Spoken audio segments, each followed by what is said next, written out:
সুপ্রিয় দর্শকবৃন্দ, আসসালামু আলাইকুম। প্রতিদিনের মতো আজকেও এক আপুকে আমার চ্যানেল হাজির করেছি। মিডিয়া কি কারণে আসছে সেটা আপনাকে শোনাবো। আসসালামু আলাইকুম আপু, ওয়ালাইকুম আসসালাম ভাইয়া। ভালো আছেন?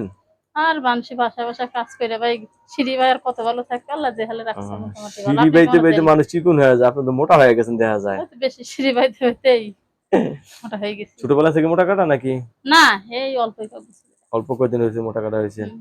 আচ্ছা, স্বামী আছে নাকি নাই? না, সে মারা গেছে ভাই। আচ্ছা, কতদিন ধরে স্বামী ছাড়া আছেন? এই পরে এই কুরবানি দিলো 5 বছর শেষ হইলো আর কি। 5 বছর ধরে স্বামী ছাড়া হুম। আছেন। এখন যদি কেউ বিয়ে করতে চায় কি করবেন? আলহামদুলিল্লাহ, বিয়ে সাথে অবশ্যই বসতাম। রাজি আছেন? অবশ্যই। আচ্ছা, ছেলে মেয়ে আছে তো? একটা ছেলে আছে। একটা ছেলে আছে। হুম। ছেলেটা কি মাদ্রাসায় পড়ে নাকি এমনি স্কুলে পড়ে? না, মাদ্রাসায় পড়ে। মাদ্রাসায় পড়ে। এখন বিয়ে বসতে চাচ্ছেন, ছেলে যে বয়সের হোক, আপনার তরফ থেকে কোনো সমস্যা নেই। না না ভাই।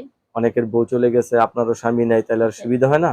অবশ্যই সুবিধা হয়। তো দর্শক আপনার সাথে কথা বলবে, কারোর সাথে খারাপ ব্যবহার করবে না, ঠিক আছে?